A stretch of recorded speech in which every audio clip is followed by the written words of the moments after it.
Channel medical and nurses सब। तो हमारी जो 20,000 सीरीज़ की नेक्स्ट क्लास आज हम देखेंगे। तो यहाँ पर आपको 100 MCQs पर क्लास में रहते हैं, तो इस क्लास में भी आपको 100 MCQs रहेंगे।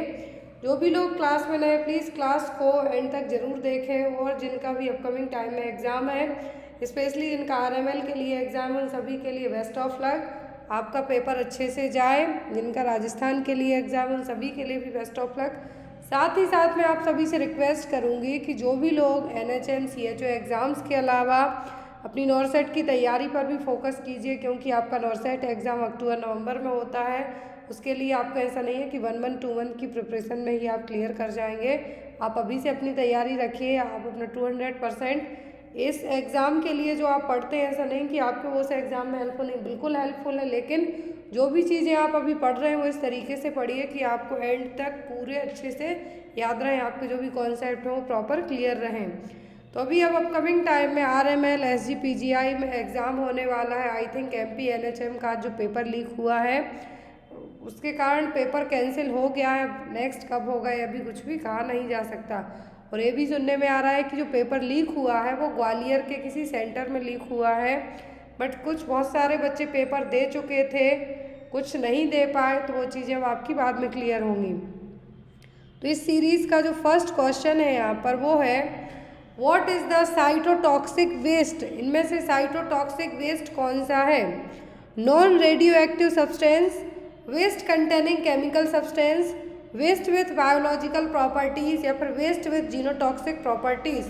तो साइटोटॉक्सिक सब्सटेंस की बात की जा रही है या फिर साइटोटॉक्सिक वेस्ट। तो इसमें से साइटोटॉक्सिक वेस्ट कौन सा होगा? आप लोग भी मार्क कीजिए, सोचिए कि इनमें से साइटोटॉक्सिक वेस्ट आपके लिए कौन सा रहेगा। साइटोटॉक्सिक वेस्ट का मतलब होता है कीमोथेरेपी से निकला हुआ वेस्ट। कौन सा? कीमोथेरेपी से निकला हुआ वेस्ट। इस वेस्ट के लिए हम क्या कहते हैं? जिसमें जीनोटॉक्सिक प्रॉपर्टीज़ रहेगी, जैसे कि जो मेडिसिन कैंसर में यूज़ की जाती है उससे निकला हुआ वेस्ट। तो वो क्या होगा? वेस्ट होगा वेस्ट विथ जीनोटॉक्सिक प्रॉपर्टीज़। कौन सा waste? Waste with genotoxic property. और साइटोटॉक्सिक वेस्ट को ही कीमोथेरेपी वेस्ट के नाम से भी जाना जाता है। तो आपको याद रखना है, साइटोटॉक्सिक में ऐसी मेडिसिन आएंगी जो कि कीमोथेरेपी ट्रीटमेंट में यूज़ की जाती हैं। और इससे निकलने वाला जहाँ पर भी C सिंबल यूज़ किया जाता है, जो डिस्पोजेबल बैग होते हैं, डिस्पोजेबल कंटेनर होते हैं, उसका मतलब होता है कि इसमें आपको पूरा साइटोटॉक्सिक वेस्ट क्या करना है? इकट्ठा करना है। क्लियर? तो साइटोटॉक्सिक वेस्ट कैसा वेस्ट है? जो जीनोटॉक्सिक प्रॉपर्टी का होगा। और जीनोटॉक्सिक प्रॉपर्टी का मतलब है कीमोथेरेपेटिक ड्रग्स जो कि कैंसर पेशेंट में यूज़ की जाती है, उसके बाद निकला हुआ waste. Next one is the which part of the body is known as the police guard. यहाँ पर गार्ड की स्पेलिंग आपको गलत है। तो बॉडी का कौन सा पार्ट है जिसको पुलिस गार्ड के नाम से जाना जाता है? लिवर, स्किन, टॉन्सिल्स या फिर किडनी? तो पुलिस गार्ड के तौर पर बॉडी के जिस पार्ट को जाना जाता है वो है आपकी स्किन। स्किन को क्यों? क्योंकि ये आपकी पूरी बॉडी को कवर करने का काम करती है, प्रोटेक्ट करने का काम करती है हर एक ऑर्गन को। तो ये क्या है? स्किन। स्किन के लिए पुलिस गार्ड के नाम से भी जाना जाता है। बॉडी का पुलिस गार्ड कौन है? स्किन, क्योंकि ये पूरी बॉडी को आपकी कवर करके रखती है, इसलिए। Next one is the ESI act came in the year. ESI act है जो कब आया था? इसको ESIC एक्ट भी हम कहते हैं। 1972 में, 1973 में, 1974 में कि 1948 में? तो ESIC एक्ट आया था 1948 में। कब? 1948 में, 1948 में। नेक्स्ट वन है यहाँ पर आपका, which is the main aim of स्वास्थ्य Bharat mission that is launched in 2 October 2014। तो स्वच्छ भारत मिशन लॉन्च किया गया था 2 अक्टूबर 2014 को। इसका मेन एम क्या था? इन्फेक्शन कंट्रोल इन हॉस्पिटल्स,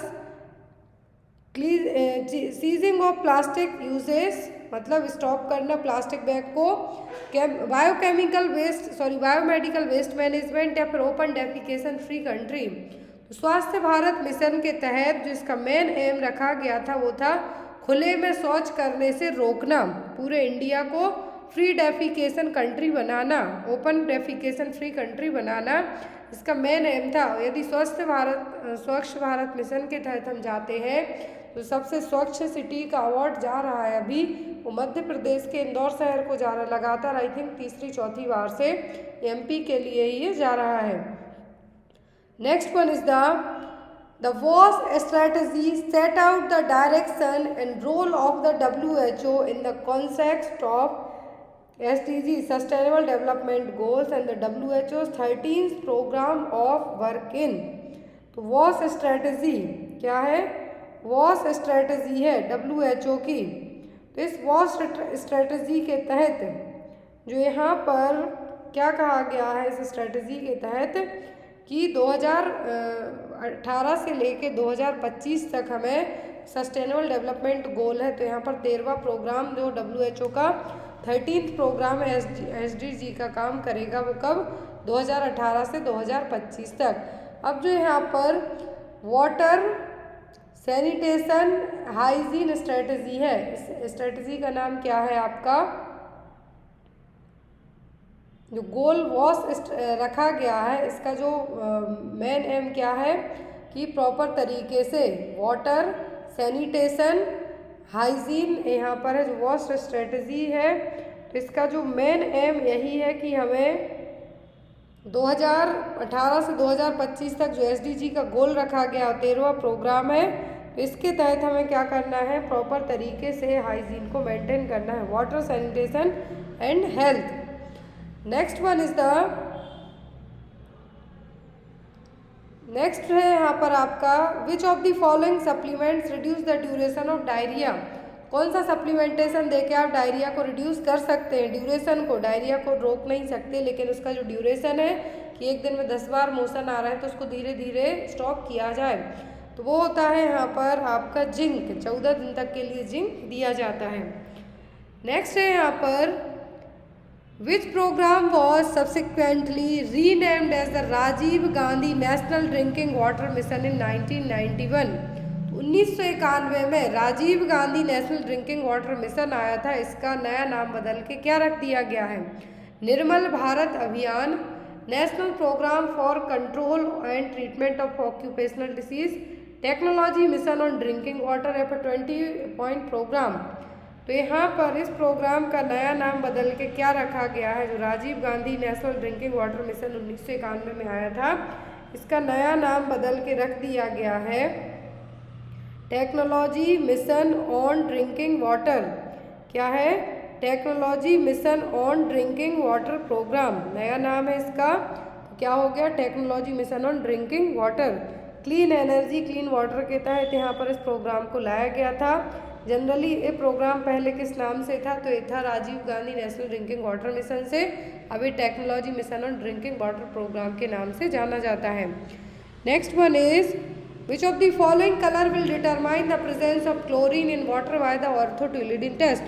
तो जो ऑर्थोटुलिडिन टेस्ट किया जाता है इसमें क्लोरीन को रिमूव करने के लिए टेस्ट किया जाता है।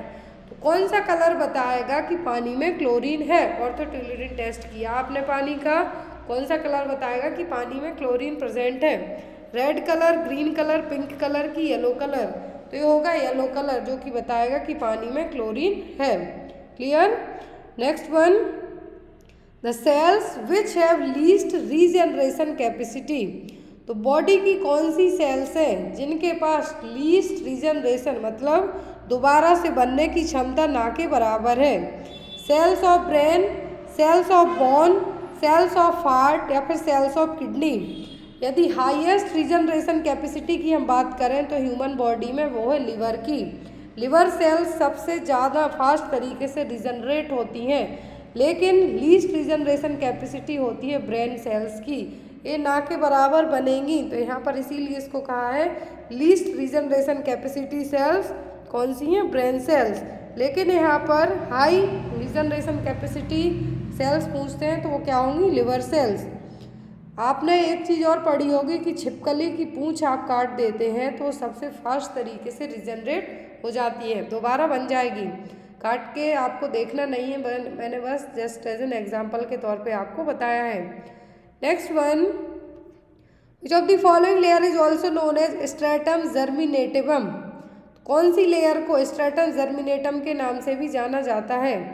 स्ट्रेटम स्पियोसम, स्ट्रेटम बेसिलाई, स्ट्रेटम लुसिडम या फिर स्ट्रेटम कॉर्नियम। तो अब हम अपने चैनल पर एक चीज़ और मैं आज आपको बता देती हूँ कि बहुत ही जल्दी जो कि आपके सिस्टम वाइज बॉडी के 12-13 सिस्टम हैं उनके अकॉर्डिंग एमसीक्यूज जितने भी आपके बनते हैं वो आपको हर एक पर्टिकुलर क्लास में, एक एक क्लास में आपको सॉल्व करवाए जाएंगे। डिसीज पोर्शन आपका एमएसएन वाला अलग होगा और जो एनाटॉमिकल फिजियोलॉजी वाला सेपरेट होगा, जिसमें आपके पर्टिकुलर एक एक सिस्टम से कौन कौन से एमसीक्यूज आपके आते हैं वो आपके क्लियर हो जाएंगे। तो यहाँ पर जो स्ट्रेटम जर्मिनेटिवम है क्या है? स्ट्रेटम वेसेल है। इस लेयर का दूसरा नाम क्या है? Stratum vessel. ये क्वेश्चन अभी रिसेंट में एनएचएम एग्जाम में आया हुआ है। Next one is the in which of the following body area are lymph nodes not present. देखिए कितना प्यारा क्वेश्चन है कि लिम्फ नोड बॉडी के कौन से एरिया में होते ही नहीं हैं, प्रेजेंट ही नहीं है। ग्रोइन एरिया में होते हैं, नेक में होंगे, एक्सिलरी रीजन में होते हैं, लेकिन सेंट्रल नर्वस सिस्टम में किसी भी तरीके के लिम्फ नोड्स प्रेजेंट नहीं होते हैं। याद रखना है आपको, ब्रेन में सेंट्रल नर्वस सिस्टम में किसी भी तरीके के लिम्फ नोड नहीं होते। जो आपने एक इमेज देखी होगी उसमें ग्रीन कलर से आपको जितना जगह एरिया शो होता है क्या है? लिम्फेटिक सिस्टम के पार्ट है, लिम्फेटिक ऑर्गन है, लेकिन यहाँ पर सेंट्रल नर्वस सिस्टम में लिम्फ नोड प्रेजेंट नहीं होते। Next one, which of the following is or are major pancreatic protease in the exocrine pancreas। सबको पता है कि पैंक्रियाज मिक्स्ड का काम करेगी, एंडोक्राइन का भी करती है, एक्सोक्राइन का भी करती है।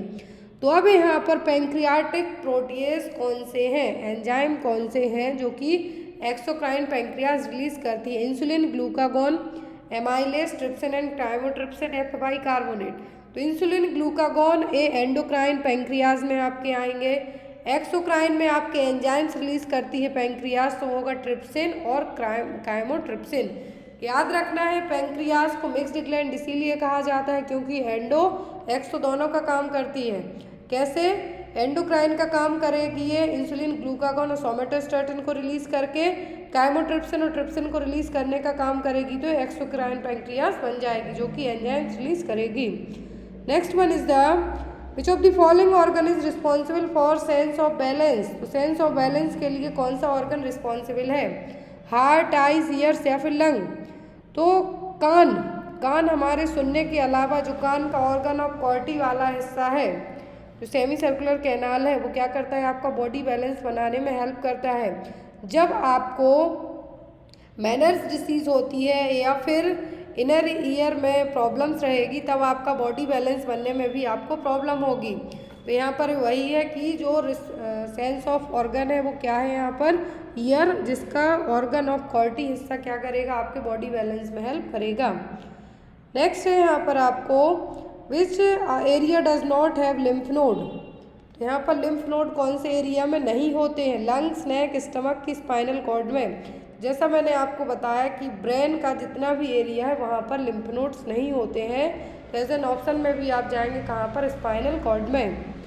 Next one, anganwadi worker is trend for. तो जो आंगनवाड़ी वर्कर होती हैं उनकी ट्रेनिंग ड्यूरेशन कितना होता है? जैसे बीएससी नर्सिंग वालों का होता है 4 साल, जीएनएम वालों का होता है 3.5 साल, एएनएम वालों का होता है 1.5 ईयर, 1.5 साल, 18 महीने का।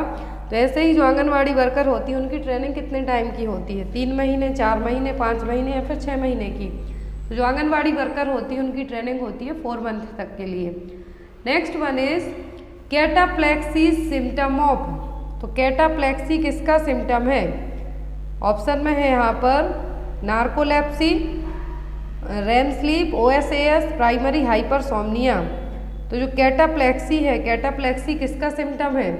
एक सडन टाइप की, मतलब बहुत फास्ट फॉरवर्ड तरीके से आपकी मसल वीकनेस है, जिसमें पर्सन यदि सो के उठेगा तो अचानक से उसको अपनी बॉडी में क्या लगेगा? जैसे आप भी कभी कभी सो के उठते हैं तो आपको लगेगा कि आपकी बॉडी में जान ही नहीं है, मतलब कि हिम्मत ही नहीं है आपकी।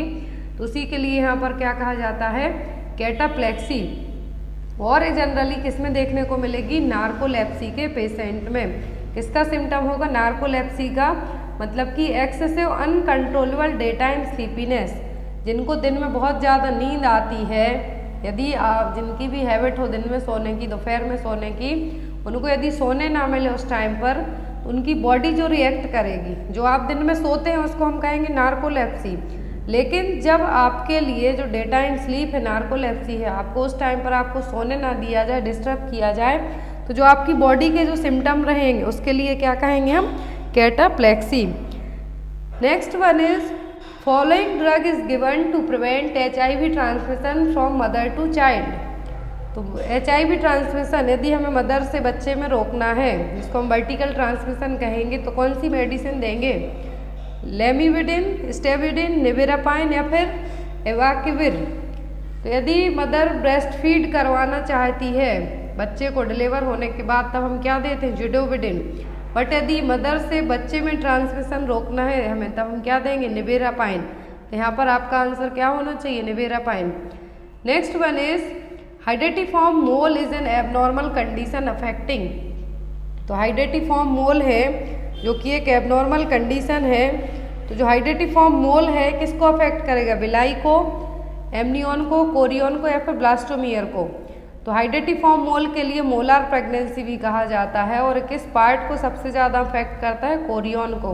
किसको, और जो मोलार प्रेगनेंसी हाइडेटिफॉर्म क्या है, नॉन कैंसरस ट्यूमर है, जो कि एक नॉन वायबल प्रेगनेंसी भी हो सकता है और कोरियन को सबसे ज़्यादा अफेक्ट करेगा। Next one is A woman had just given birth at 42 weeks gestation. When assessing the neonate, which physical finding is expected? Question समझने की कोशिश कीजिए कि एक लेडी ने 42 वीक के जेस्टेशनल पीरियड में, दैट मीन्स वो क्या हो गई, पोस्ट टर्म प्रेगनेंसी हो गई। तो उसने जब अपने बेबी को है जो जन्म दिया, तो उसका जो बेबी है यहाँ पर उसमें सभी साइन है, जो कौन सा साइन है जो देखने को मिलेगा, एक्सपेक्टेड फाइंडिंग है जो यहाँ पर क्या होगी। तो यहाँ पर ऑप्शन में lanugo covering the baby, sleep lethargic baby, desquamation of the epidermis या फिर vernix caseosa covering the baby.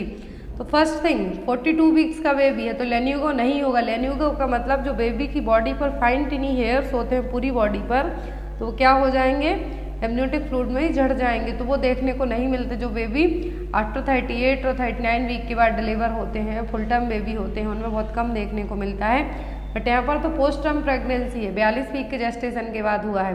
Baby ना तो स्लीप रहेगा ना लेथार्जिक होगा, वर्निक सिजोसा बहुत ही कम होगा बॉडी पर। बट यहाँ पर डिस्क्वेमेशन ऑफ द एपिडर्मिस देखने को जरूर मिलेगा। जो एपिडर्मिस लेयर है, स्किन की पीलिंग वहाँ पर आपको जरूर देखने को मिलेगी। तो यहाँ पर आपका आंसर क्या होगा, C. Next one is power house of the cell. तो power house of the cell किसको कहते हैं, न्यूक्लियस, माइटोकॉन्ड्रिया, गोल्जी बॉडीज या फिर राइबोसोम्स। तो power house of the cell कहलाता है कौन, mitochondria. Next one is the classical method used in bringing down an arm in breech presentation is called. तो ब्रीच प्रेजेंटेशन में क्या होगा, यदि बच्चे की आर्म क्या है ऊपर की तरफ में, तो हम उनको नीचे लाने के लिए जो मैन्यूवर यूज करेंगे उसके लिए हम क्या कहेंगे। तो यहाँ पर ऑप्शन में है रैटगन मैन्यूवर, लॉपसेट, क्रेट्स या फिर पेनार्ट्स मैन्यूवर।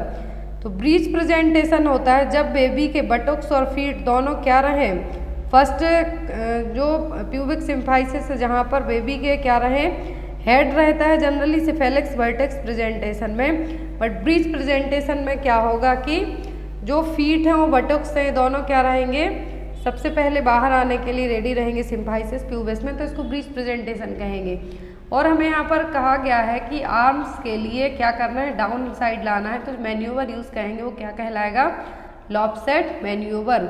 लेकिन ये मैन्यूवर जब स्टार्ट किया जाता है जब इंफीरियर एंगल है स्कैपुला का विजिबल हो, जब थोड़ा बहुत विजिबल हो तभी हम इस मैन्यूवर को परफॉर्म कर सकते हैं। नेक्स्ट है यहाँ पर abnormal condition in which the umbilicus is inserted through the membrane of the placenta is known as। तो ऐसी abnormal condition जिसमें umbilicus क्या होगी, प्लेसेंटा की मेम्ब्रेन के थ्रू इंसर्ट होगी, वो क्या कहलाएगी, सक्सिनेट्रा, बैटलडोर, मार्जिनल या फिर वेलामेंटस इंसर्शन। तो यहाँ पर एक क्वेश्चन भी आपको कई बार पढ़ाया गया है। तो अम्बलाइकस जो अम्बलाइकल कॉर्ड है प्लेसेंटा की मेम्ब्रेन के थ्रू इंसर्ट होती है, तब हम इसको क्या कहते हैं, वेलामेंटस कॉर्ड इंसर्शन। क्या कहलाता है, velamentous cord insertion. Next one is the extreme softening of the cervix during the first trimester is known as. तो फर्स्ट ट्राइमेस्टर ऑफ प्रेगनेंसी में क्या होता है, सर्विक्स बहुत ज़्यादा सॉफ्ट होगी, तो इसके लिए क्या टर्म यूज़ करेंगे हम, चैडविक साइन, ओसिएंडर साइन, पिकाचे साइन या फिर गॉडेल साइन। तो ये साइन आप सभी ने पूरे पढ़े हुए हैं यहाँ पर, तो आपको यहाँ पर मार्क करना है कि आपका सही आंसर यहाँ पर क्या होगा। तो यहाँ पर आपका जो आंसर होगा वो क्या होगा, हैगर साइन और गॉडेल साइन। क्या होगा, हैगर साइन और गॉडेल साइन। और यहाँ पर चैडविक साइन का मतलब होता है जब वेजाइना में एक्सेसिव ब्लड फ्लो के जो वेस्कुलराइजेशन उसके कारण क्या होगा, पर्पलिश रेड टाइप की वेजाइना होगी, सर्विक्स होगी, तब हम उसको क्या कहेंगे, चैडविक साइन। तो यहाँ पर जो प्रेगनेंसी के अलग अलग साइन हैं ये आपको याद रखने की ज़रूरत है, जो कि एग्जाम में आपके आते हैं। तो गॉडेल्स और हैगर साइन दोनों क्या हैं, सेम साइन है। Next one is what is the normal colour of amniotic fluid when the bag of water rupture. तो एमनियोटिक फ्लूइड का कलर कैसा होता है जब वाटर बैग रप्चर होगा, तो क्लियर, ग्रीनिश, ब्राउनिश या फिर गोल्डन। तो नॉर्मल और एबनॉर्मलिटी पढ़ चुके हैं हम। तो नॉर्मल कैसा होता है, एमनियोटिक फ्लूइड का कलर क्लियर कलर का रहेगा। अब यहाँ पर एबनॉर्मल, तो यदि यहाँ पर आपको नॉर्मली पूछा है कि नॉर्मल कलर कैसा होगा, तब नॉर्मल होता है क्लियर कलर। यदि आपको कहते ग्रीन कलर का है तो क्या होगा, मेकोनियम स्टैंड प्रेजेंट है एमनियोटिक फ्लूइड में, तब कैसा होगा, ग्रीन कलर का होगा। गोल्डन कलर का कहते तो RH इनकम्पेटेबिलिटी, जो कि यहाँ पर कहा गया है। ब्राउनिश कलर का कहते तो intra uterine death, that means still birth, baby क्या है, यूट्रस में ही डेथ हो चुका है। ग्रीनिश येलो कहते तो पोस्ट मैच्योर बेबी है। डार्क रेड कहते तो हेमरेज और ब्लीडिंग हुई है। तो यहाँ पर आपको एबनॉर्मलिटी और नॉर्मल तो क्लियर रहेगा, कुछ भी आपको कलर देखने को नहीं मिलेगा, बट यहाँ पर जो एबनॉर्मलिटी से 4 से 5 क्वेश्चन आपके बनते हैं, तो आपको उन चीज़ों के लिए याद रखना है। यदि आपको इनकेस एग्ज़ाम में क्या रहता है कि आपको बेसिक फीचर्स की बात करें हम एमनियोटिक फ्लूइड की, तो एमनियोटिक फ्लूइड कैसा होता है, एल्कलाइन नेचर का होगा। स्पेसिफिक जो ग्रेविटी होती है इसकी कितनी होती है, 1.010 होगा। हाइपोटोनिक होगा, maternal serum eight the time of term. Osmolarity की बात करें तो 250 रहेगी। तो यहाँ पर बेसिक टर्मिनोलॉजी एमनियोटिक फ्लूइड की यहाँ पर टाइप नहीं किए गए, बट फिर भी आप क्लास ज्वाइन करते हैं तो पूरी चीज़ों को सुनते रहिए, जिससे आपको अंडरस्टेबल रहे। Next one is what is the fertilisation life span और वायबिलिटी फॉर oocyte। oocyte के लिए लाइफ स्पैन कितना है, less than 12 hour, 12 to 24 hour, 24 to 48 hour या फिर 48 से 72 घंटे। तो कितना है टोटल लाइफ स्पैन वायबिलिटी, तो कितनी है oocyte की, 12 से 24 घंटे, 12 to 24 hour. Next one is hormone responsible for ovulation. तो ये क्वेश्चन मैंने कम्युनिटी पोस्ट में भी रखा था कि कौन सा हार्मोन रिस्पॉन्सिबल है ओवुलेशन के लिए, FSH, LH, एस्ट्रोजन या फिर प्रोजेस्टेरोन। तो जो रिस्पॉन्सिबल है ओवुलेशन की प्रोसेस के लिए हार्मोन वो क्या है, ल्यूटिनाइजिंग हार्मोन। कौन सा हार्मोन, ल्यूटिनाइजिंग हार्मोन। नेक्स्ट है यहाँ पर formula to calculate intelligence quotient, IQ को कैलकुलेट करने का फॉर्मूला। अब हम IQ कैलकुलेट कर रहे हैं तो नॉर्मली है जो IQ लेवल और मेंटल रिटार्डेशन में IQ रेंज क्या जाती है, जनरली IQ की रेंज दे दी जाएगी, आपको टाइप पूछा जाएगा कि कौन सी रिटार्डेशन है। तो वो चीज़ आप एक बार है जो प्रीवियस क्लास में भी रिसेंट में फरवरी से जो अप्रैल तक क्लासें चली हैं वो रिवाइज कर लेना, उसमें पूरा डिटेल में पढ़ाया गया है। तो IQ का जो फॉर्मूला है वो क्या होता है, mental age divided by chronological age into 100। हो सकता है आपको एग्जाम में मेंटल एज क्रोनोलॉजिकल एज दे दें और आपको IQ निकालने के लिए पूछें। तो यहाँ पर इंटेलिजेंसी क्वांटेंट का जो फॉर्मूला है वो क्या है, mental age divided by chronological age into 100। Next है यहाँ पर in a healthy child the head and chest circumference equal to each other around the age of. तो चेस्ट सर्कमफेरेंस और हेड सर्कमफेरेंस दोनों इक्वल किस एज में हो जाते हैं, 3 to 6 मंथ में, 6 to 9 मंथ में, 9 to 12 मंथ में या फिर 12 से 15 महीने में। तो जो हेड और चेस्ट दोनों का सर्कमफेरेंस मेजरमेंट इक्वल कब हो जाता है, तो ये होता है जनरली 9 से 12 महीने की एज में। नेक्स्ट है यहाँ पर urine bile can be tested through.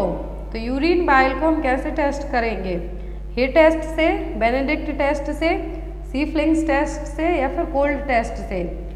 तो यूरिन बाइल को कैसे टेस्ट किया जाता है, हे टेस्ट से। तो यहाँ पर आपका आंसर क्या होगा, ए, ये टेस्ट। नेक्स्ट वन इज जितने भी टेस्ट के नाम है एग्जाम में आपको आते हैं, बेनेडिक्ट भी पूछ सकते हैं, ये टेस्ट भी पूछ सकते हैं, या तो किसके लिए होते हैं या फिर क्यों होते हैं। नेक्स्ट वन है यहाँ पर infection occurs following treatment modality और प्रोसीजर इज नोन एज। तो जो इन्फेक्शन आपको ट्रीटमेंट के थ्रू या फिर किसी क्लिनिकल प्रोसीजर के थ्रू होगा उसको हम क्या कहेंगे, याट्रोजेनिक इन्फेक्शन, नोजोकोमियल, कंकरेंट इन्फेक्शन या फिर फॉमिट इन्फेक्शन। तो जो इन्फेक्शन आपको हॉस्पिटल के कोई प्रोसीजर और मॉडलिटी ट्रीटमेंट के कारण हुआ है, डॉक्टर्स के थ्रू मिला है, उसको हम क्या कहेंगे, याट्रोजेनिक इन्फेक्शन। और जो इन्फेक्शन हॉस्पिटल से हुआ है उसको हम कहेंगे नोजोकोमियल और hospital acquired infection. Next one is all of the following are the neurotransmitters except. तो सभी यहाँ पर क्या है, न्यूरोट्रांसमीटर है किसी एक को छोड़कर। ऑप्शन में डोपामिन, गाबा, सीरोटोनिन या फिर ट्रोपोनिन। तो जो सभी ट्रांसमीटर हैं बट यहाँ पर जो नहीं है वो क्या है, ट्रोपोनिन। नेक्स्ट है यहाँ पर damage to the following leads to Guillain Barre syndrome. किसके डैमेज होने से ग्लिनवेयर सिंड्रोम होगा। ऑप्शन में है यहाँ पर brain parenchyma, peripheral nervous system, spinal cord या फिर थायराइड ग्लैंड। तो GBS और ग्लिनवेयर सिंड्रोम एक ऐसी कंडीशन है जिसमें आपका खुद का इम्यून सिस्टम अटैक करता है नर्व पर। तो ये कब होगा, जब पेरिफेरल नर्वस सिस्टम डैमेज होगा या फिर कुछ अदर प्रॉब्लम्स होंगी यहाँ पर PNS में, पेरिफेरल नर्वस सिस्टम में। तो ग्लिनवेयर सिंड्रोम क्या होगा, बहुत ही एक तो रेयर सिचुएशन है, लेकिन इसके यदि आपको बात की जाए तो इसमें सबसे ज़्यादा जो एरिया अफेक्ट होगा वो क्या होगा, आपका ब्रेन ही होगा। लेकिन इसके सिम्टम क्या रहेंगे, वीकनेस होगी मसल्स में, नर्व्स में, पैरालिसिस होने के चांसेस कम होते हैं बट हो सकता है। तो मेनली यहाँ पर यदि इस टाइप का क्वेश्चन आता है तो पेरिफेरल नर्वस सिस्टम डैमेज होने के कारण ग्लिनवेयर सिंड्रोम हो सकता है। नेक्स्ट है यहाँ पर complain of pain of the elderly patient is to be carefully assist because older people. तो यदि कोई ओल्डर पीपल 60 साल से ज़्यादा ओल्डर, कुछ ओल्डर एल्डरली पेशेंट हो, कुछ भी एज हो सकती है मोर देन 60 के बाद, तो यहाँ पर कंप्लेन करता है पेन के लिए, तो आप उसका है जो असेसमेंट करते हैं तो कैसे करेंगे, have increase tactile perception, have often experience chronic pain, have decrease pain threshold या फिर हैव रिड्यूस सेंसरी परसेप्शन। तो जो एल्डरली पेशेंट होते हैं उनका हमें क्या करना है, केयरफुली असेसमेंट करना है, क्योंकि उनका सेंसरी परसेप्शन क्या हो जाता है, एज के साथ साथ धीरे धीरे कम होने लगता है। तो इसीलिए हमें इस टाइप के पेशेंट में क्या करना है, केयरफुल तरीके से उनको चेक करना है। Next one is the emergency room nurse is assessing an adult patient who was brought in following a road traffic accident, which of the following manifestation could have resulted from sympathetic nervous system stimulation. तो यहाँ पर road traffic accident का patient है, कौन सा symptom बताएगा कि patient का सिंपैथेटिक नर्वस सिस्टम में स्टिमुलेशन हुआ है या प्रॉब्लम हुई है। ऑप्शन में increased awareness and attention, decrease physiologic functioning, increase salivation, rapid pulse and increase respiratory rate. तो यहाँ पर कौन सा पार्ट बताएगा कि सिंपैथेटिक नर्वस सिस्टम अफेक्ट हुआ है। ऑप्शन में है यहाँ पर बता दिए गए हैं, तो आप इनमें से एक को मार्क कीजिए कि कौन सा आपका आंसर है जो सही होगा। सिंपैथेटिक नर्वस सिस्टम के बारे में आपको बताना है कि कौन सा मैनिफेस्टेशन शो करेगा कि एसएनएस अफेक्ट हुआ है, तो वो होगा rapid pulse and increase the respiratory rate. Pulse rate और रेस्पिरेटरी रेट दोनों है जो क्या हो जाएंगी, बढ़ जाएंगी। पैरासिम्पैथेटिक क्या करता है, इनको कम करता है, बट सिंपैथेटिक नर्वस सिस्टम क्या करेगा, बढ़ जाएंगी यदि अफेक्ट होगा तो। नेक्स्ट है यहाँ पर an assessment specific to safe administration of IV mannitolism. तो कौन सा स्पेसिफिक असेसमेंट होगा, जब आप IV मैनिटोल एडमिनिस्टर करेंगे तब। Vital sign 4 hour, weighting daily, hourly urine output, level of consciousness. तो यहाँ पर क्या है जो आप असिस्ट करेंगे, तो यहाँ पर आप क्या चीज़ है जो असिस्ट करेंगे मैनिटोल देने के बाद, तो आप करेंगे यूरिन आउटपुट। क्या करेंगे, यूरिन आउटपुट को है जो आप चेक करेंगे। तो जो मैनिटोल जनरली किडनी फेलियर के पेशेंट को दी जाती है, इंट्राक्रैनियल प्रेशर यदि बढ़ा हुआ है तब भी दी जाती है। तो IV मैनिटोल देने के बाद हम क्या करेंगे, यूरिन आउटपुट को एवरी आवर में चेक करेंगे। नेक्स्ट है यहाँ पर इनएबिलिटी टू स्पीक और understand the spoken word is known as. तो समझने की जो क्षमता है, जो वर्ड बोले गए हैं उनको समझने की क्षमता को हम क्या कहेंगे? एग्नोसिया, एप्रैक्सिया, अफासिया या फिर इंसोम्निया। तो यहाँ पर जो टर्म यूज़ किया जाएगा वो क्या होगा? जो टर्म यूज़ होगा वो क्या कहलाएगा? अफासिया। अफासिया का मतलब होगा इनएबिलिटी टू स्पीक और अंडरस्टैंडिंग द वर्ड। अब एग्नोसिया का मतलब होगा loss of the ability to identify object और प्यूपिल। फर्स्ट ऑप्शन आपको एग्जाम में आ सकता है, सेकंड भी आ सकता है, थर्ड आ सकता है। इंसोम्निया का मतलब होता है लैक ऑफ स्लीप। अफेसिया का मतलब होगा इनएबिलिटी टू स्पीक और अंडरस्टैंड। एग्नोसिया का मतलब होगा कि पेशेंट किसी को पहचान ही नहीं पाएगा, किसी ऑब्जेक्ट को या फिर किसी पर्सन को।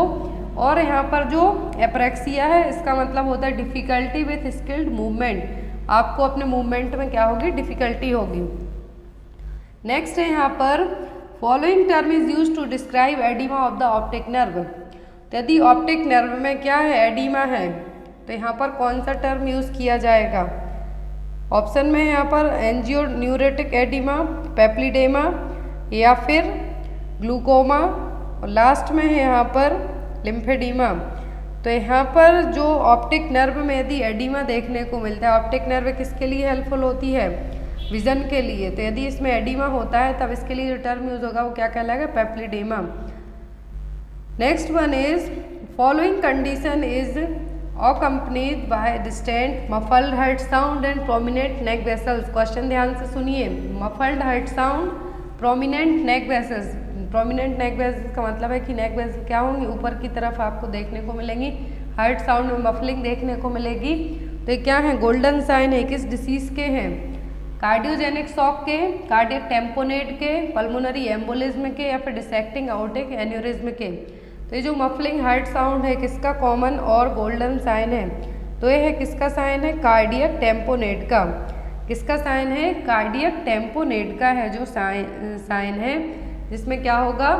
फ्लूइड पूरे हार्ट के चारों, जो सैक है हार्ट को कवर करने का सैक है, वहाँ पर फ्लूइड कलेक्ट होगा। उसके कारण क्या होगा? मफल्ड साउंड होगा। प्रोमिनेंट नेक वेसल्स देखने को मिलेंगी। नेक्स्ट है यहाँ पर नॉर्मल कार्डियक आउटपुट। तो नॉर्मल कार्डियक आउटपुट कितनी होती है? 1 से 2 लीटर पर मिनट, 3 से 4 लीटर पर मिनट या फिर 5 से 6 लीटर पर मिनट और 7 से 8 लीटर पर मिनट। तो जो कार्डियक आउटपुट होती है, जिसको हम हार्ट आउटपुट भी कह सकते हैं, सिंबल यदि पूछें तो क्यू होता है इसके लिए सिंबल, आपको याद रखना है। तो यदि यहाँ पर कार्डियक आउटपुट की बात करें तो कितनी होती है? 5 से 6 लीटर पर मिनट। कार्डियक आउटपुट का आपको फॉर्मूला आता है तो stroke volume into heart rate. याद रखें, cardiac output the volume of the blood pumped from each ventricle per minute. हर एक वेंट्रिकल से ब्लड 1 मिनट में कितना ब्लड पंप करता है वो क्या है? Cardiac output. फॉर्मूला पूछते हैं तो stroke volume into heart rate. क्या है? Stroke volume into heart rate. Next है यहाँ पर mode of transmission of hepatitis E viruses. तो हेपेटाइटिस ई वायरस कैसे ट्रांसमिट होगा? सेक्सुअल मोड से, ब्लड ट्रांसफ्यूजन से, इंजेक्शन से या फिर फीको ओरल रूट से। तो ये जो हेपेटाइटिस ए और हेपेटाइटिस ई, ये दोनों वायरस हैं, सेम रूट से होते हैं ट्रांसमिशन इनका। मोड ऑफ ट्रांसमिशन तो क्या? Faeco oral route, faecal oral route. Next one is platelets can be stored at. जो प्लेटलेट्स हैं इनको, जिसको हम थ्रोम्बोसाइट्स भी कहते हैं, तो कितने टाइम तक स्टोर कर सकते हैं? 20 से 24 degree Celsius for 5 days, 20 to 24 degree Celsius for 8 days, 4 to 8 degree Celsius for 5 days या फिर 4 to 8 degree Celsius for 8 days. जो प्लेटलेट्स हैं, थ्रोम्बोसाइट्स हैं, ब्लड क्लॉटिंग के लिए हेल्पफुल होती हैं। तो यहाँ पर कितने टाइम के लिए स्टोर कर सकते हैं? 20 से 24 डिग्री सेल्सियस पर 5 दिन के लिए। Next is following is the ideal temperature of the newborn resuscitation room. Newborn resuscitation room का कितना आइडियल टेम्परेचर होना चाहिए? लेबर रूम का टेम्परेचर भी एग्जाम में आता है आपको। यहाँ पर आपको क्वेश्चन है कि न्यूबॉर्न का जो रिससिटेशन रूम है वहाँ का टेम्परेचर कितना होगा? ऑप्शन में 36 to 39 degree Celsius, 32 to 34 degree Celsius, 28 to 30 degree Celsius या फिर 25 to 27 डिग्री सेल्सियस। जो टेम्परेचर होता है न्यूबॉर्न रिससिटेशन रूम का वो कितना होता है? 25 से 27 डिग्री सेल्सियस तक। कितना? 25 से 27 डिग्री सेल्सियस तक। Next one is following vaccine is contraindicated in child with history of convergence. तो जिस बच्चे में कन्वर्जन हिस्ट्री है, न्यूरोलॉजिकल प्रॉब्लम्स रिलेट करती हुई समस्याएं हैं, तो यहाँ पर कौन सी वैक्सीन नहीं देंगे? डीपीटी, बीसीजी, मीजल्स या फिर टाइफॉइड। यदि कन्वर्जन्स फिट्स आते हैं, एपिलेप्सी आती है बच्चे को, तो हम डीपीटी वैक्सीन नहीं देंगे, क्योंकि इसका जो पर्ट्यूसिस कंटेंट है बहुत ज़्यादा कन्वर्जन्स फिट्स है जो ला सकता है। तो इसीलिए यहाँ पर यदि पर्ट्यूसिस सेपरेट कहते तो उसको भी मार्क कर सकते थे, बट यहाँ पर नहीं है, तो डीपीटी वैक्सीन हम कन्वर्जन्स वाले बच्चों को नहीं देंगे। Next one is drug used for closing patent ductus आर्टरियोसिस in a newborn. तो पेटेंट डक्टस आर्टरियोसिस क्या है? कंजेनाइटल हार्ट डिफेक्ट है। तो इसमें इसको क्या करने के लिए, क्लोज करने के लिए जो मेडिकल मैनेजमेंट होगा वो क्या होगा? कौन सी ड्रग ऑफ चॉइस होगी? पैरासीटामोल, आइब्यूप्रोफिन, मेफनेमिक एसिड या फिर प्रोस्टाग्लैंडिन्स। तो जो ड्रग ऑफ चॉइस है पीडीए के लिए, पेटेंट डक्टस आर्टरियोसिस के लिए, वो क्या है यहाँ पर? Ibuprofen. Next one is commonly used stent in hydrocephalus management. तो हाइड्रोसेफेलस में क्या होगा? जो सेरिब्रोस्पाइनल फ्लूइड है कोरोइड प्लेक्सस से क्या होगा? बनेगा, तो वहीं पर पूरे जो एरिया है वहाँ पर एक्यूमुलेट होगा, इकट्ठा होगा, तो उस सिचुएशन को हम क्या कहते हैं? हाइड्रोसेफेलस। तो उस फ्लूइड को बाहर निकालने के लिए कौन सा सर्जिकल मैनेजमेंट कॉमनली यूज़ किया जाता है? वेंट्रिकुलर आर्ट्रियल, वेंट्रिकुलो पेरिटोनियल, वेंट्रिकुलो कार्डियल या फिर वेंट्रिकुलो प्लूरल। तो यहाँ पर पेरिटोनियम, पेरिटोनियम सभी को याद है। तो हाइड्रोसेफेलस मैनेजमेंट में बीपी संटिंग या फिर हम कहें वेंट्रिकुलो पेरिटोनियल संटिंग है जो कॉमनली यूज़ की जाती है। Next one is most suitable position for a child who came to OPD with complain of epistaxis. तो यदि कोई बच्चा नोज ब्लीडिंग का, एपिस्टैक्सिस का ओपीडी में आता है, तो क्या आप उसको पोजीशन देंगे? सुपाइन, प्रॉन, सिटिंग या फिर लिथोटॉमी। तो बच्चे को आप कौन सी पोजीशन में बिठाएंगे? तो आप बच्चे को सिटिंग पोजीशन में बिठाएंगे। तो यहाँ पर एपिस्टैक्सिस का मतलब क्या है? Nose bleeding. Next one is psycho social development of children is proposed by. तो साइको सोशल डेवलपमेंट से एमपी में जो पेपर हुआ है उसमें 3 क्वेश्चन आए हुए हैं। तो यहाँ पर साइको सोशल डेवलपमेंट किसने दिया था? एरिक्सन ने, फ्रूड ने, पियागेट या फिर कोलबर्ग ने। तो साइको सोशल डेवलपमेंट थ्योरी दी थी किसने? एरिक एरिक्सन ने। तो यहाँ पर आपका आंसर क्या होगा? A. Next one is hormone responsible for maintenance of pregnancy. तो नॉर्मल प्रेगनेंसी को मेंटेन करने के लिए कौन से हार्मोन की जरूरत होगी? Progesterone, oestrogen, human placental lactogen या फिर एससीजी। तो नॉर्मल प्रेगनेंसी को मेंटेन करने की जरूरत होती है जिस हार्मोन की, वो क्या है? प्रोजेस्टेरोन। इनिशियल प्रेगनेंसी में ओवरी का जो कॉर्पस ल्यूटियम, एग्जाम में क्वेश्चन आता है, प्रोजेस्टेरोन को कौन सीक्रेट करता है? Corpus luteum. तो कॉर्पस ल्यूटियम जो सीक्रेट करता है, तो इनिशियल प्रेगनेंसी में तो ये करेगा, but after that he hormone कौन रिलीज करने लगता है? प्लेसेंटा। तो आपको ये चीज़ याद रखनी होगी कि जो नॉर्मल कंटिन्यूएशन यदि प्रेगनेंसी का अच्छा चाहिए है तो कौन सा हार्मोन प्रॉपर रिलीज होना चाहिए? Progesterone. Next one is an expected range in the haematological system that occurs during the second trimester. तो सेकेंड ट्राइमेस्टर में कौन सा चेंजेस देखने को मिलेगा? किसमें? हेमेटोलॉजिकल सिस्टम में, ब्लड सिस्टम में, सर्कुलेटरी सिस्टम में क्या देखने को मिलेगा? Increase in haematocrit value, decrease in sedimentation rate, decrease in WBC या फिर इंक्रीज इन ब्लड वॉल्यूम। तो जनरली सेकेंड ट्राइमेस्टर से ही एनीमिया डायग्नोस होता है और वो ब्लड वॉल्यूम भी यहीं पर सेकेंड ट्राइमेस्टर में ही बढ़ेगा। सेकेंड ट्राइमेस्टर में जो हेमेटोलॉजिकल सिस्टम में मेन चेंज देखने को मिलता है वो क्या होता है? Increase in blood volume. Next one is first appearing teeth in child is. तो बच्चों में जो फर्स्ट टीथ होते हैं जिसको हम दूध के दांत कहें, तो जनरली ये 6 to 8 मंथ की एज से आना स्टार्ट हो जाते हैं और पूरे कंप्लीट इरप्शन ऑफ टीथ जो इनिशियल टीथ है वो कब तक आ जाते हैं? 2 साल की एज तक। बट हर एक बच्चों में डेवलपमेंटल माइलस्टोन अलग अलग होता है और 5 साल की एज कंप्लीट होने के बाद किसी बच्चों में 5, किसी में 6 साल से क्या हो जाते हैं? टीथ गिरना स्टार्ट हो जाते हैं, जो प्राइमरी टीथ होते हैं। फिर आते हैं परमानेंट टीथ। परमानेंट टीथ है जो 6 साल से आना स्टार्ट होते हैं, जब प्राइमरी धीरे धीरे के गिरते जाएंगे, नए आते जाएंगे। तो यहाँ पर फर्स्ट अपीयरिंग टीथ है जो बच्चों के क्या होते हैं? होते हैं इंसीजर। फ्रंट के जो दांत होंगे क्या होते हैं? Incisors. Next one is which of the finding is Sita's history would identify need for her to receive RHOD immunoglobulin. तो RHD इम्यूनोग्लोबुलिन रिसीव करने की जरूरत कब पड़ेगी? RH negative Coombs test negative, RH positive Coombs positive, RH negative Coombs positive, फिर RH positive और Coombs negative. तो यहाँ पर RH एंटीबॉडीज़ को डायग्नोस करने के लिए कॉम टेस्ट किया जाता है, इसका हमने डायरेक्ट और इनडायरेक्ट पढ़ा हुआ है। तो कब हमें RH और डी इम्यूनोग्लोबुलिन देना होगा, यदि हिस्ट्री क्या कहेगी कि RH नेगेटिव भी है और कॉम्स क्या है, नेगेटिव है। नेक्स्ट है यहाँ पर removal of microbes from liquid by means of porous material. Question ध्यान से देखिए कि माइक्रोब को हमें रिमूव करना है लिक्विड मटेरियल से, लेकिन क्या करना है, पोरस मटेरियल है। तो यहाँ पर कौन सी प्रोसेस से करेंगे, फिल्ट्रेशन, डेसिकेशन, पास्चराइजेशन या फिर बॉइलिंग से। तो पोरस मटेरियल है यहाँ पर, लिक्विड फॉर्म में है, तो हमें माइक्रोब रिमूव करना है। तो कैसे करेंगे, फिल्ट्रेशन से, छान कर है जो हम उसको क्या कर सकते हैं, रिमूव कर सकते हैं। Next one is epidemic affecting large population. तो यदि कोई एंडेमिक अफेक्ट करेगा तो एपिडेमिक होगा, और जब एपिडेमिक ही अफेक्ट करेगा लार्ज पॉपुलेशन को तब क्या फैलेगी, महामारी, पेंडेमिक। तो यहाँ पर आपका आंसर क्या होगा, पेंडेमिक।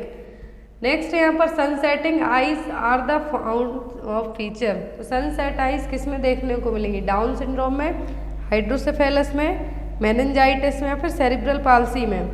जो सनसेट आइज, झुकी झुकी सी आइज जो देखने को मिलेंगी वो देखने को मिलती है हाइड्रोसेफेलस के पेशेंट में। सनकेन आई पूछें तो जनरली जो डिहाइड्रेटेड बच्चे होते हैं उनमें देखने को मिलेंगी, बट सनसेट आइज पूछते हैं तो हाइड्रोसेफेलस में देखने को मिलेंगी। Next is anti pellagra vitamins.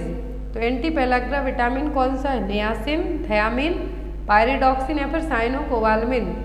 तो एंटी पेलाग्रा, पेलाग्रा होता किसकी कमी से है, किसकी डेफिशिएंसी, नियासिन की कमी से। अब इसकी कमी पूरी करेगा तो वो कौन कहलाएगा, नियासिन। तो यहाँ पर आंसर क्या होगा आपका, एंटी पेलाग्रा विटामिन कौन है, नियासिन। जनरली पेलाग्रा के 3D सिम्टम्स पूछे जाते हैं आपको एग्जाम में। नेक्स्ट है यहाँ पर most sensitive index of the health of a community. तो कौन सा मोस्ट सेंसिटिव इंडेक्स है कम्युनिटी की हेल्थ को फाइंड आउट करने में, infant mortality rate, crude death rate, maternal mortality rate और क्रूड बर्थ रेट। तो अब मैं आपको बता दूं MPCHO का जो पेपर हुआ है उसमें IMR की डेफिनेशन देके पूछा गया है कि ये है क्या, MMR की डेफिनेशन दी गई है क्वेश्चन में और पूछा गया कि MMR है, IMR है कि ये है क्या। तो यहाँ पर आपको इनकी डेफिनेशन याद करके जाना है, इन्फेंट मॉर्टेलिटी रेट और मैटरनल मॉर्टेलिटी रेट। तो यहाँ पर कम्युनिटी का proper health index find out करने के लिए, हेल्थ कंडीशन पता करने के लिए जो मोस्ट सेंसिटिव इंडेक्स है वो कौन सा है, तो वो है इन्फेंट मॉर्टेलिटी रेट। नेक्स्ट है यहाँ पर the recommended maximum noise level for human being. तो एक ह्यूमन बीइंग, कोई सा भी ह्यूमन बीइंग है जो कितनी हद तक साउंड है जो झेल सकता है, सुन पाएगा। ऑप्शन में 50 डेसीबल, 110 डेसीबल, 85 डेसीबल या फिर 160 डेसीबल। तो जो यहाँ पर नॉइज लेवल है ह्यूमन बीइंग कितना है जो अफोर्ड कर पाएंगे अपने कानों में, 85 डेसीबल। नेक्स्ट है यहाँ पर वर्ल्ड नो टोबैको डे। तो world no tobacco day MPCHO में भी आया, आई थिंक पेपर आप लोग देख सकते हैं। वर्ल्ड नो टोबैको डे हम कब मनाते हैं, 5 जून, 7 अप्रैल, 10 अगस्त, 31 मई। अब GK की क्वेश्चन की बात करें हम तो अभी रिसेंट में एक क्वेश्चन आपको बनता है एग्जाम में, इंडिया की तरफ से कौन से एक्टर हैं जो रिसेंट में जो टोबैको का प्रचार करने लगे। हालांकि उन्होंने अपना नाम है जो बैकआउट कर लिया है, लेकिन जो लीगल टर्म्स कंडीशन उनके अकॉर्डिंग उनका कहना है कि वो ऐड चलेगी। तो यहाँ पर वर्ल्ड नो टोबैको डे हम कब मनाते, 31 मई को। लेकिन यदि आपको आता है कि रिसेंट में किस एक्टर ने, रिसेंट में ही अभी हाल ही में हुआ है, तो किन्होंने ज्वाइन किया है पान मसाला का ऐड करना, तो वो किया है अक्षय कुमार ने। उन्होंने बैकआउट किया है लेकिन वो ऐड अभी चलेगी तो आपको एग्जाम में आ सकता है। Next one is occupational disease caused by cold dusts. तो जो ऑक्यूपेशनल डिसीज है कोल्ड डस्ट के कारण होगी वो क्या है, एंथ्रेक्नोसिस, सिलिकोसिस, एब्स्टोसिस या फिर वैगोसिस। तो सभी आ सकती हैं इनमें, जरूरी नहीं कि यही ऑक्यूपेशनल डिसीज में कोल्ड डस्ट वाला पूछें। तो यहाँ पर आंसर होगा आपका anthracosis. Next one is susceptibility to bilirubin toxicity is increased in. तो यदि बिलिरुबिन टॉक्सिटी होती है तो क्या होने के चांसेस होंगे, कोल्ड स्ट्रेस, स्टारवेशन, एसिडोसिस या फिर हीमोलाइसिस। तो ससेप्टिबिलिटी टू बिलिरुबिन टॉक्सिटी के कारण क्या बढ़ेगा, acidosis. Next is birth injury due to damage of brachial plexus. कंधे के यहाँ पर जनरली नेक के यहाँ पर जो ब्रैकियल प्लेक्सस यदि डैमेज होता है eight the time of birth delivery के कारण, यदि पेल्विक प्रेशर है तो वहाँ पर जो इंजरी होगी ब्रैकियल प्लेक्सस में, तो फ्यूचर में बच्चे को क्या होने के चांस रहेंगे, at the time of birth ही रहेंगे चांसेस। क्या होंगे, facial palsy, Erb palsy, cephalohaematoma या फिर सबड्यूरल हेमेटोमा। तो यदि at the time of birth brachial plexus injured होता है तो बच्चे को क्या होने के चांसेस रहेंगे, अर्ब पाल्सी।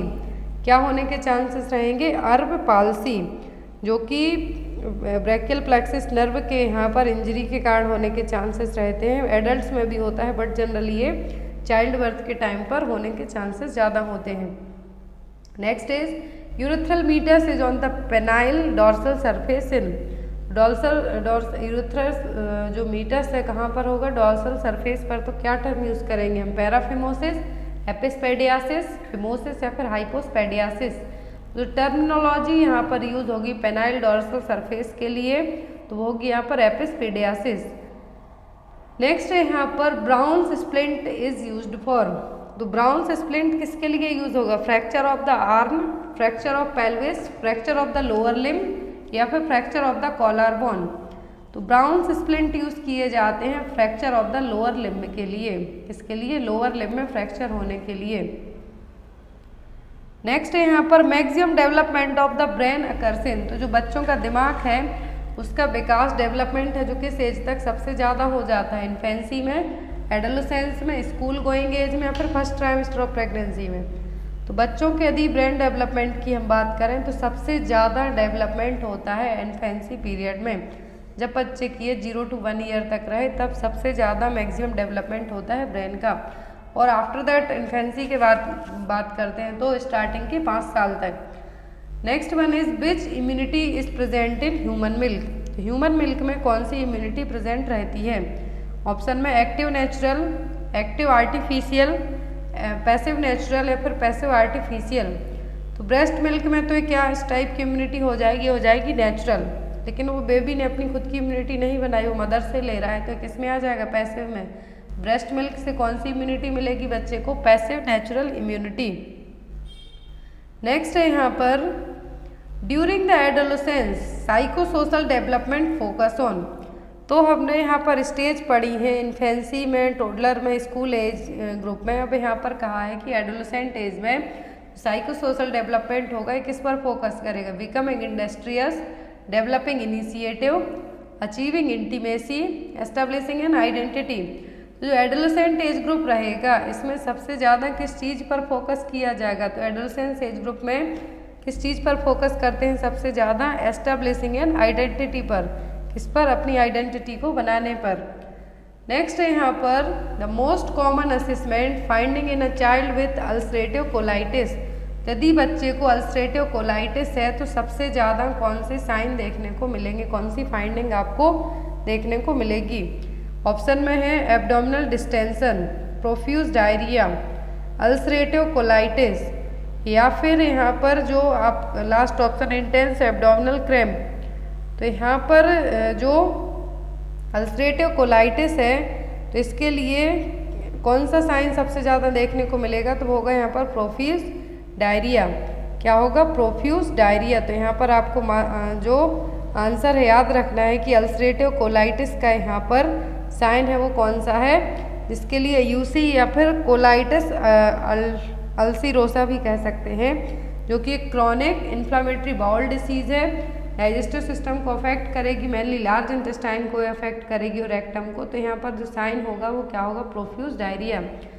नेक्स्ट अब यहाँ से क्वेश्चन 69 से 90 तक बनेंगे जीके जीएस के क्वेश्चन।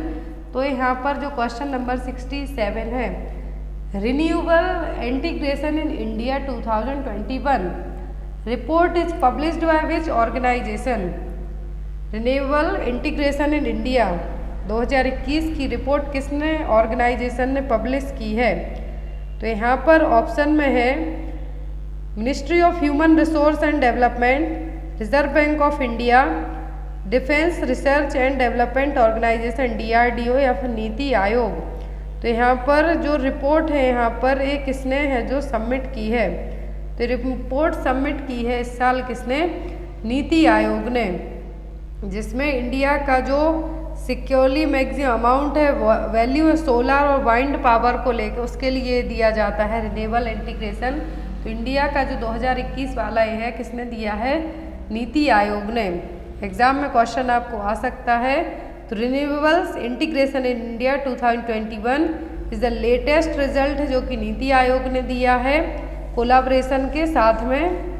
तो यहाँ पर आपको याद रखना है नीति आयोग ने दिया है रिपोर्ट। नेक्स्ट है यहाँ पर ministry of youth affairs and sports recently change the name of the खेल रत्न अवार्ड फॉर। जो खेल रत्न अवार्ड है स्पोर्ट्स में दिया जाता है, तो ministry of youth and sports ने, यूथ अफेयर्स एंड स्पोर्ट्स ने क्या किया है? इस अवार्ड का नाम बदल दिया है। तो क्या नाम रख दिया है अभी? ऑप्शन में मेजर ध्यानचंद खेल रत्न अवार्ड, अर्जुन अवार्ड, राजीव गांधी खेल रत्न अवार्ड या फिर द्रोणाचार्य अवार्ड। तो द्रोणाचार्य अवार्ड जो खेल के जो कोच होते हैं उनको दिया जाता है जनरली। ये सभी अवार्ड स्पोर्ट्स से रिलेट करते हैं। तो मिनिस्ट्री ऑफ यूथ ने क्या किया है? अभी ये अवार्ड का नाम बदल दिया है। तो क्या रख दिया है? मेजर ध्यानचंद खेल रत्न अवार्ड। क्या नाम रख दिया है? मेजर ध्यानचंद खेल रत्न अवार्ड। रिसेंट में यदि इसके मिनिस्टर पूछते हैं ministry of youth affairs and sports के, तो कौन है? अनुराग ठाकुर। कौन है? Anurag Thakur. Next one is the government of India in 2022 conferred the Padmashri award in the field of sports to Haryana state. 2022 में अभी जो पद्मश्री अवार्ड मिले हैं, तो हरियाणा स्टेट के जो फील्ड ऑफ स्पोर्ट्स से अवार्ड किसको मिला है? तो ये दो लोगों को मिला है जनरली। तो यहाँ पर आपको बताना है कि ये किसको मिला है। श्री सुमित अंतिल, विपिन रावत, स्वामी सच्चिदानंद या फिर नन ऑफ द अबव। तो जो हरियाणा स्टेट से दो लोगों को मिला, एक तो नीरज चोपड़ा हैं और दूसरे हैं श्री सुमित अंतिल। सुमित अंतिल को पैरालंपिक में मिला है। तो पैरालंपिक में इनको भी जेवलिन थ्रो में मिला है, जिसमें नीरज चोपड़ा को मिला है जेवलिन थ्रो में, उसमें इनको भी मिला है, लेकिन इनको पैरालंपिक में मिला है। नीरज चोपड़ा को टोक्यो ओलंपिक में मिला था, इनको पैरालंपिक में मिला है जेवलिन थ्रो में। इंडिया की तरफ से श्री सुमित अंतिल को, और किस स्टेट से रिलेट करते हैं? हरियाणा स्टेट से। इनको भी इंडियन गवर्नमेंट ने, राष्ट्रपति जी ने क्या दिया है? पद्मश्री अवार्ड दिया है। नेक्स्ट है यहाँ पर who is the chairman of the NITI Aayog. तो नीति आयोग के चेयरमैन कौन है? Finance minister of India, prime minister of India, president of India, फिर governor of Reserve bank of India. तो रिसेंट में और हमेशा से ही नीति आयोग के जो चेयरमैन रहे हैं वो कौन रहे हैं? तो वो रहे हैं प्राइम मिनिस्टर ऑफ इंडिया। जो भी भारत के प्राइम मिनिस्टर रहेंगे वो कौन रहेंगे? नीति आयोग के चेयरमैन रहेंगे। और आपको यदि एग्जाम में गवर्नर ऑफ आरबीआई पूछ लेते हैं तो आपको बताना है शक्तिकांत दास। कौन है? शक्तिकांत दास हैं। तो रिसेंट में कौन है? गवर्नर हैं। नेक्स्ट है यहाँ पर United Nation has declared the year 2023 as the international year of. तो 1959 से यूनाइटेड नेशन हर एक साल को एक नाम के थ्रू क्या करेगा? डिक्लेयर करता है। तो 2023 में भी किया है। क्या नाम दिया है? International year of the glass, peace and trust, millet या फिर फ्रूट्स एंड वेजिटेबल्स। तो इंटरनेशनल ईयर ऑफ द 2023 के लिए यूनाइटेड नेशन ने डिक्लेयर किया है मिलेट। यहाँ पर ये देखिए 2024 तक का डेटा इन्होंने दे रखा है। 2024 का पूछें तो इंटरनेशनल ईयर ऑफ कैमलेट्स क्या है? 2024 का इंटरनेशनल ईयर ऑफ द कैमलेट्स। 2023 का पूछे तो international year of the millets. Next है यहाँ पर 2022 में था ग्लास। यहाँ पर 2022 में और दो रखे गए थे, aquaculture, fisheries and glass. Next है यहाँ पर international nurses day celebrated on which of the following date. तो इंटरनेशनल नर्सेज डे हम कब मनाते हैं? तो ये सबको पता है एज अ नर्स। तो इंटरनेशनल नर्सेज डे हम मनाते हैं हर साल 12 मई को। Next one is earth hour is observed as an annual event in which month of the year. तो हम अर्थ आवर है जो कब ऑब्जर्व करते हैं? हर साल महीने में, मार्च, अप्रैल, जून या फिर जुलाई में। तो अर्थ आवर हम सेलिब्रेट करते हैं मार्च में। एटलीस्ट 1 घंटा 1 आवर तक है जो इन्वायरमेंट को बेटर बनाने के लिए अर्थ आवर ऑब्जर्व करते हैं और मनाते हैं हम एनुअल इवेंट की तरह। कब? मार्च का जो लास्ट सैटरडे होता है। ऐसा नहीं कि पूरे मार्च भर मनाएंगे, मार्च का जो लास्ट सैटरडे होगा उसमें, फिर चाहे वो किसी भी तारीख को पड़े। Next one is ministry of housing and urban affair स्वच्छ भारत सर्वेक्षण 2021 second rank of which city of India. तो फर्स्ट तो सबको पता है कि इंदौर है। स्वच्छ सर्वेक्षण के स्वच्छ भारत सर्वेक्षण के तहत आपको बताना है सेकेंड रैंक किसकी है, इंदौर की, सूरत की, बनारस की कि गोवा की। तो जो सेकेंड रैंक लगी है वो लगी है किसकी, सूरत की। गुजरात का जो सिटी है सूरत, इसकी क्या लगी, सेकेंड रैंक। फर्स्ट पर क्या है, Indore. Next one is my life is full work family and our future is written by. तो एक बुक का नाम है, किसने लिखी है, काजल ओझा ने, अरुंधति रॉय, इंदिरा नूई या फिर सुधा मूर्ति ने। तो यहाँ पर एक बुक लिखी है, ये किसने लिखी है, तो ये बुक लिखी है इंदिरा नूई ने। किन्होंने लिखी है ये बुक, इंदिरा नूई ने ये बुक है जो लिखी है। तो यहाँ पर आपका आंसर होगा इंदिरा नूई, जो कि अभी रिसेंट में अमेजन की कौन है, बोर्ड ऑफ डायरेक्टर भी है।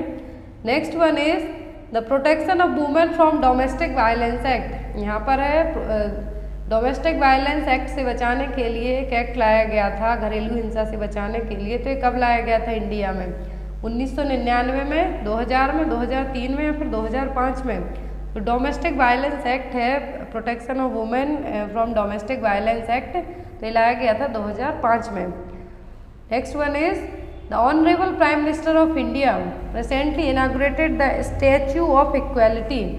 स्टैचू ऑफ यूनिटी नहीं है, स्टैचू ऑफ इक्वालिटी है। तो हैदराबाद में इन्होंने इनॉग्रेशन किया है। तो किसकी स्टैचू का इनॉग्रेशन किया गया है, तो सबसे बड़ा जो स्टैचू का इनॉग्रेशन किया गया था तो वो क्या था, सरदार वल्लभ भाई पटेल का स्टैचू था।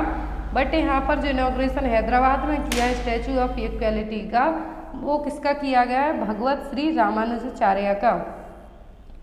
Next one is in which city where the Winter Olympics 2022 organised.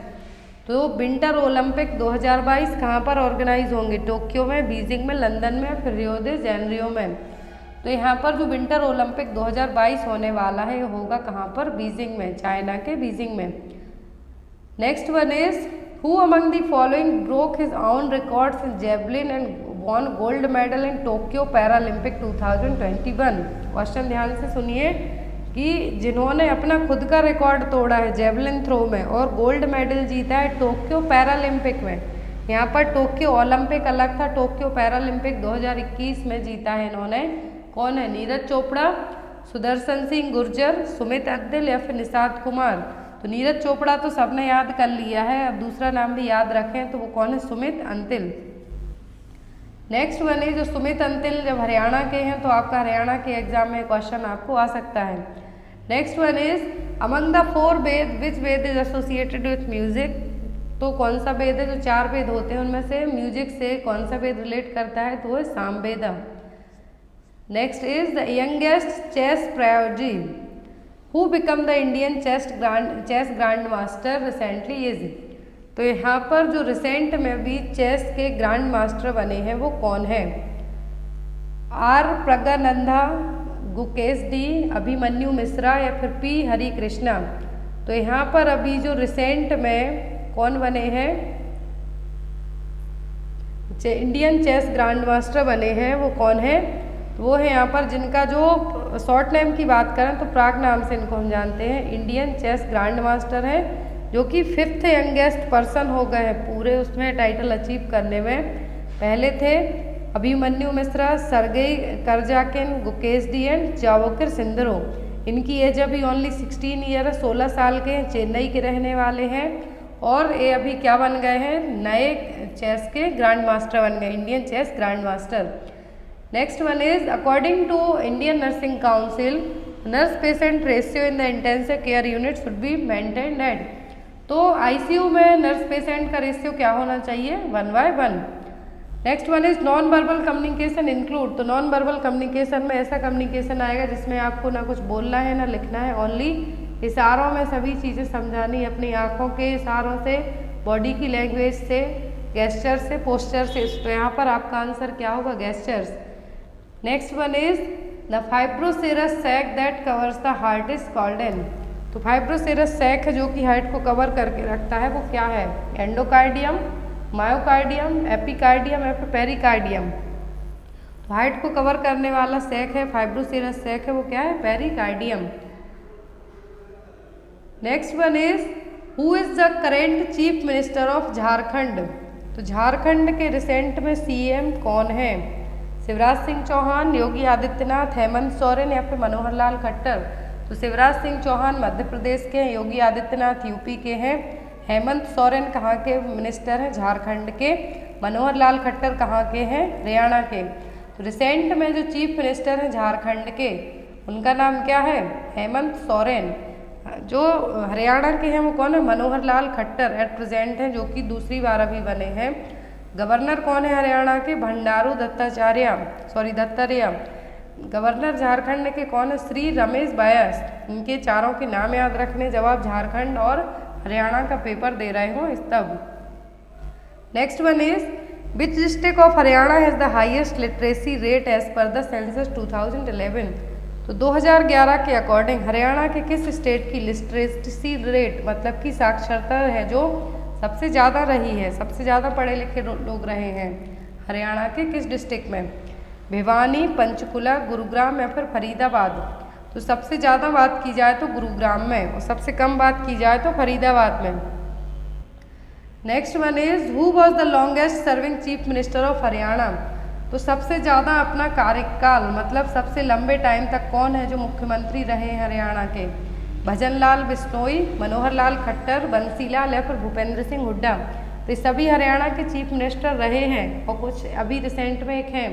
तो यहाँ पर जो लॉन्गेस्ट सर्विंग चीफ मिनिस्टर रहे हरियाणा के वो रहे भजनलाल बिश्नोई, जिन्होंने 11 साल 10 महीने तक 4317 दिनों तक अपना है जो कार्यकाल संभाला है, लॉन्गेस्ट सर्विंग चीफ मिनिस्टर रहे हैं।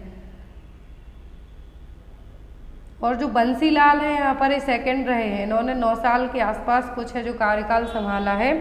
नेक्स्ट है यहाँ पर इन विच ईयर बेटी Bachao Beti Padhao programme was launched by the honourable prime minister of India?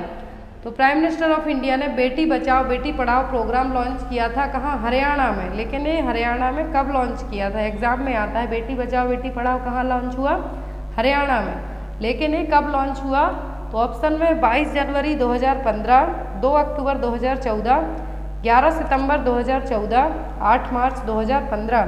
तो बेटी बचाओ बेटी पढ़ाओ प्रोग्राम है लॉन्च किया था प्राइम मिनिस्टर ऑफ इंडिया ने 22 जनवरी 2015 को हरियाणा में। एट प्रेजेंट इसकी एम्बेसडर कौन है? तो वो है Sakshi Malik. Next one is Chaudhary Charan Singh agriculture university is established at? तो चौधरी चरण सिंह यूनिवर्सिटी हरियाणा के किस डिस्ट्रिक्ट में है? करनाल, रोहतक, अम्बाला की हिसार में? तो चौधरी चरण सिंह जितनी भी हरियाणा की फेमस यूनिवर्सिटीज़ हैं उनके नाम और जगह याद रखना है आपको। तो यूनिवर्सिटी कहाँ पर है? हिसार में। Next one is which is the largest district of Haryana? तो हरियाणा का सबसे लार्जेस्ट डिस्ट्रिक्ट कौन सा है? फरीदाबाद, सिरसा, हिसार या फिर अम्बाला? तो हरियाणा का सबसे लार्जेस्ट डिस्ट्रिक्ट है सिरसा। सबसे छोटा कौन सा है? फरीदाबाद।